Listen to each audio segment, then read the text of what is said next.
Joining us now, great to welcome to our Book Talk segment, a woman who's put together a book that's going to help us all, hopefully, in the kitchen do a better job. It's called My Master Recipes, 165 Recipes to Inspire Confidence in the Kitchen. And we're joined today by Patricia Wells. She's known as a reporter on food and restaurants, also teaching cooking for a long time, and she joined us by telephone right now. Patricia, good to talk with you. How are you? Thanks, Doug. I'm great. I'm just terrific. Yeah, good to have a chance to chat with you for a couple of minutes. I know a little bit about cooking, but I'm certainly no gourmet by any stretch of the imagination. So I guess this kind of book can help a guy like me, right? Absolutely, absolutely. And you don't need to be a gourmet to have a wonderful success and fun and happiness in the kitchen. And My Master Recipes is really influenced by my students, who I would watch them, and I would have a recipe for blanching green beans, and they didn't know why they should blanch and how they should blanch.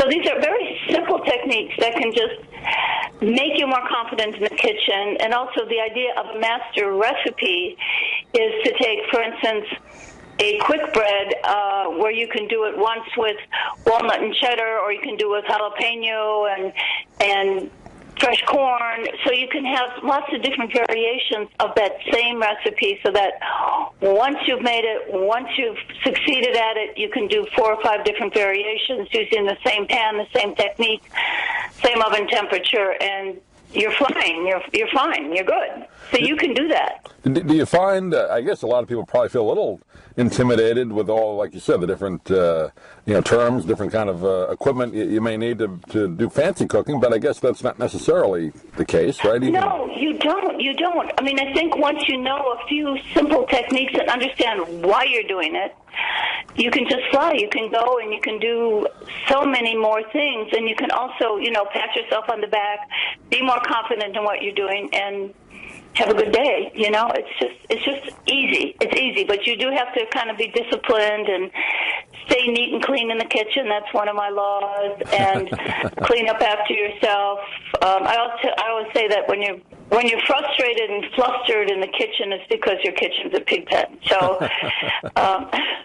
but I bet you're the neatest cook alive, right? I've always been the type. My mom was a nurse, so we always had to keep a clean house when I was growing up. See that. Okay. But I don't like dirty dishes in the sink. I have to clean it right away. So yeah, I was brought up that way. Good for you. You're 10 miles ahead already. Well, I guess now cooking, obviously, the new recipes all the time. Is there anything now that's kind of in? You hear different, I guess fusion cooking was in for a while. What's the latest that people are kind of gravitating toward? Anything? Well, there's a huge non-gluten movement, and, books about it, and lots of bakeries and cafes, and, there are people who have serious problems, so I can understand that, and it does open up some avenues for people. I think that certainly, vegetables, not necessarily vegetarian or vegan, but again, food, our ingredients are so much fresher and more flavorful today. So, maybe 20 years ago you wouldn't have thought spinach was so great, but today you can get this little baby spinach and it's got lots of flavor. So I think that we have many more avenues open to us, and it's almost overwhelming sometimes.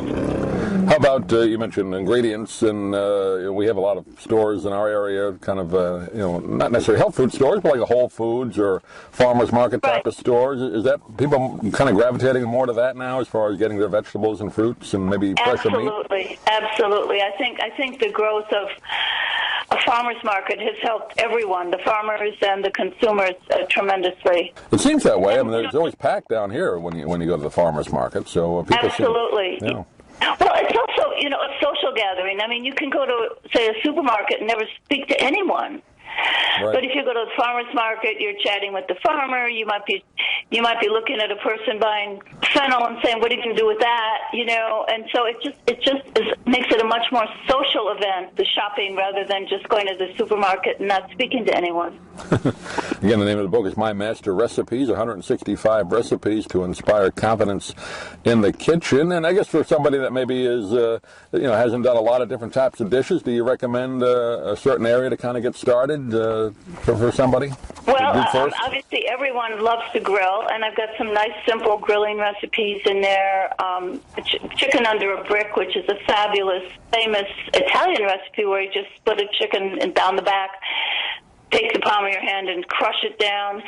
The whole idea was a brick on top of it to flatten the chicken, but I use a cast iron skillet on top of it, and it's a simple recipe: chicken, salt, and pepper.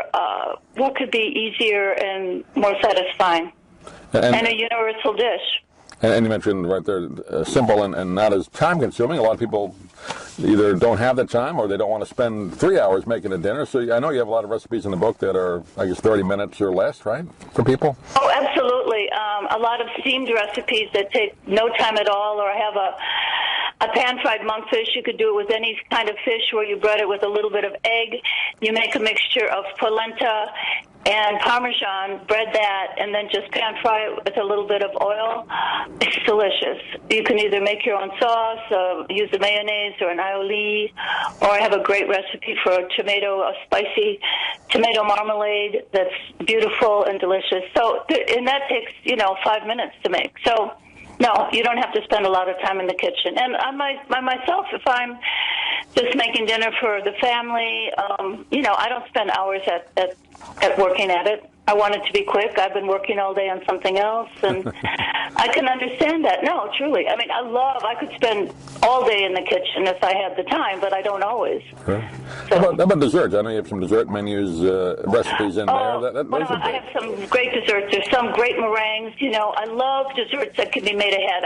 I'm not a big fan of, last-minute souffles or something like that, even for the family, but especially for entertaining. I like to do a menu that you can do 90% of it in advance so that you can be a guest at your own table. I have a series of recipes, one that starts out with an almond and ginger square. You do it in a little 9-inch pan, bake it. You can do variations with lemon. You can do variations with cocoa. And you could make 4 or 5 different variations of it. And so once you've mastered that first recipe, the rest are, easy as pie.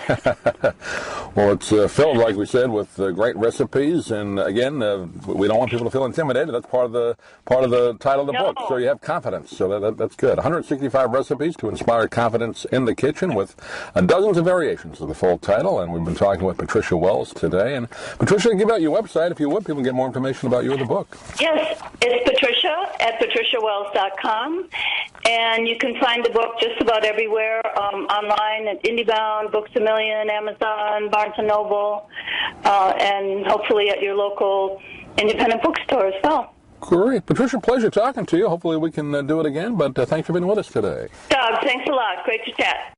I'm Stan Brock. 30 years ago, I formed Remote Area Medical to help people overseas. But then we found generations of families in America isolated by poverty from the health care they need. Together, we can take dental, vision, and medical help to 1 million adults and their kids, right here at home in the United States of America. If you'd like to order the book we're talking about, please go to DougMilesMedia.com and enter the author's name in the Amazon search box. Thank you for listening. Please come back soon for more conversations here at DougMilesMedia.com. This has been a presentation of Doug Miles Media, all rights reserved. You can listen to or download previous programs at iTunes, Stitcher.com, or Doug Miles Media.